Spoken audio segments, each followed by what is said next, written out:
নির্বাচনে বিএনপির যে দাবি সংসদ নির্বাচনের দিনই গণভোট হলো, সেটা মেনে নিল, সাথে বিএনপি মানলো যে ঠিক আছে উচ্চকক্ষে ভোটের সংখ্যানুপাতিক হারে পিআর মানলাম। সেটা কি বাস্তবায়ন এখন সম্ভব?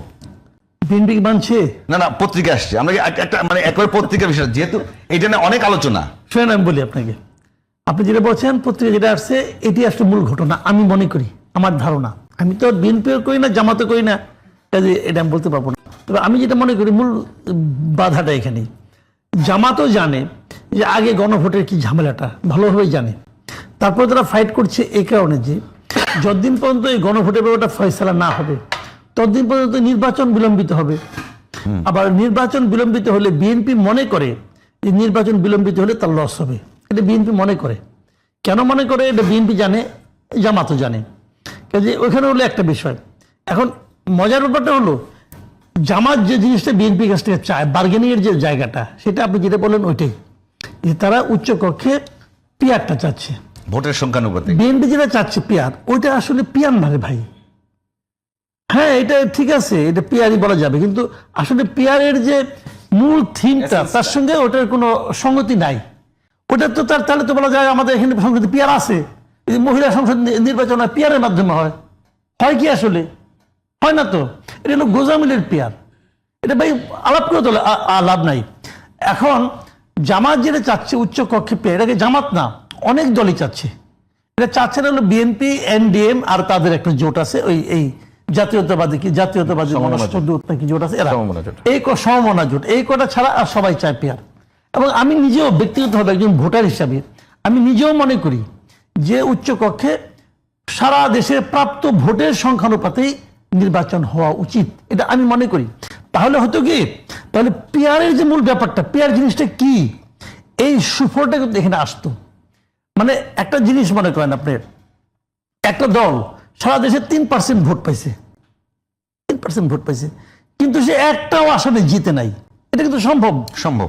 আচ্ছা, তাহলে এই 3% লোকে তাকে যে ভোট দিল, ধরেন দেশে মনে করেন 12 কোটি ভোটার আছে, 12 কোটি ভোটারে যে 3% লোক ভোট দিল, এখানে 3% মানে কি 40 লাখ ভোটার। এই যে 40 লাখ ভোটার যে ভোট দিল ধরা যাক, তাহলে এই ভোটারদের মতামতের কোনো মূল্য নাই, কিছু তো থাকা উচিত। এখন যদি 3% হয় তাহলে এখানে 3 জন উচ্চ কক্ষে তার থাকবে। এখন যারা উচ্চ কক্ষে থাকতেছে তার উচ্চ কক্ষে যাই কি দেশে পাল্টে ফেলাবো? উচ্চ কক্ষের তো তেমন কোনো কিছু নাই। একটা বিল নিম্ন কক্ষ থেকে পাশ হয়ে এখন কি করে কোথায় যায়? রাষ্ট্রপতির কাছে যায়। এই উচ্চ কক্ষ হলে কি হবে? বিলটা উচ্চ কক্ষে যাবে। উচ্চ কক্ষে গেলে উচ্চ কক্ষ কেন? সারা দুনিয়াতে ইন্ডিয়াতে আছে উচ্চ কক্ষ, কিন্তু ওখানে কি করে তারা হলো কি মনে করেন যারা নাকি এমপি যারা ইলেক্টেড হয় তারা তো জনগণের প্রতিনিধি হিসেবে আসে। উচ্চ কক্ষে কিন্তু তারা এক্সপার্ট লোকগুলি থাকে, ওখানে প্রেসিডেন্টের মনোনয়ন থাকে কিছু, তবে পলিটিক্যাল পার্টিগুলো এক্সপার্ট লোক দিকে দেয়, যারা নাকি কোনো বিষয়ে এক্সপার্ট, কিন্তু তারা ভোটে দেওয়ালে পারবে না, কিন্তু তারা এক্সপার্ট। তো এরকম লোককে দেয়, কেউ আইটি এক্সপার্ট, কেউ হয়তো আপনার খাদ্য বিষয়ক এক্সপার্ট, কেউ ওষুধের বিষয়ে এক্সপার্ট, ওই লোকগুলো ওখানে যান। এমপিরা মনে করেন একটা ওষুধ বিষয়ক একটা বিল পাস করলো, ওই বিলটা যদি উচ্চ কক্ষে যায়, উচ্চ কক্ষের ওই এক্সপার্ট যারা তারা বলবে যে এই বিলটার এই সমস্যা আছে, তখন কিন্তু ওখানে রাজনৈতিকভাবে জিনিসটা কিন্তু হ্যান্ডেল করা হবে না, তখন এটাকে টেকনিক্যালি হ্যান্ডেল করা হবে। এটা তো ভালো, মন্দটা কোথায় বুঝতাম না কিছু। কিন্তু বিএনপি বলতেছে যে আমি বলবো সঙ্গে সঙ্গে পাশ হয়ে আসবে।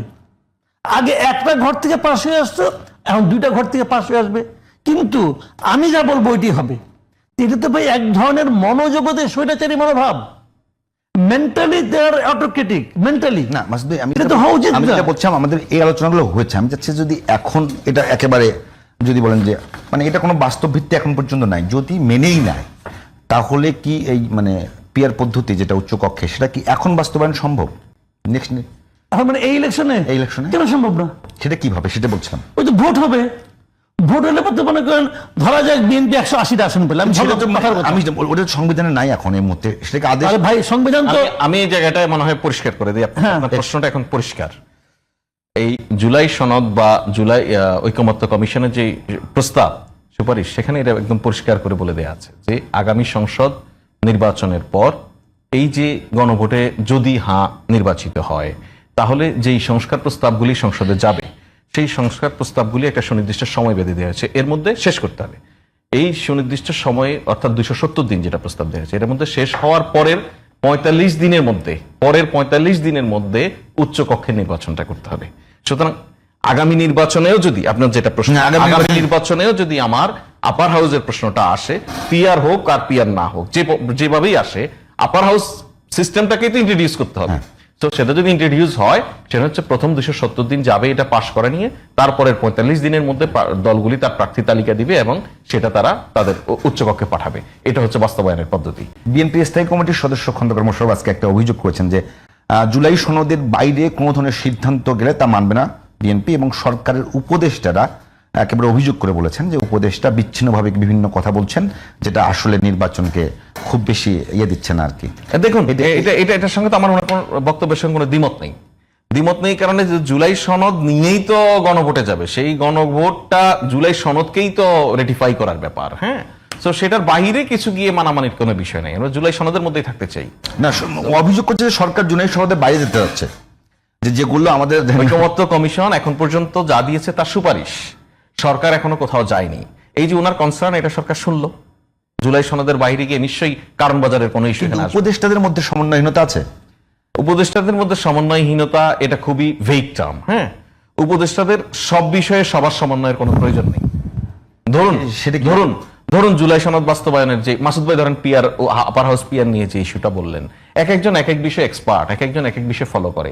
আপনার ধরেন নিউজ রুমে সব রিপোর্টার তো এক জিনিস ফলো করে না, এই জন্য সব রিপোর্টারের আসলে সবকিছু বুঝতে পারারও কোনো জরুরত নেই। সবাই সেম যে ধরুন আপনার ইলেকশন সামনে রেখে আপনার একটা রিপোর্টিং এ কোর টিম তৈরি হলো, এই কোর টিমের মধ্যে সমন্বয়টা আছে কিনা সেটা গুরুত্বপূর্ণ পার্টিকুলার ইস্যুতে।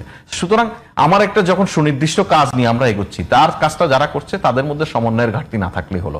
অনেক উপদেষ্টা হয়তো জুলাই সনদের বিষয়ে কিছু জানি না, ওনার এখানে কোনো ইন্টারেস্টই নেই, উনি এখানে হতে পারে, কিন্তু ভাই আপনি উপদেষ্টারা তো এখানে জুলাই সনদের জন্য এঙ্গেজ করেননি, তাকে আপনি হয়তো নারী ও শিশু মন্ত্রণালয়ের একটা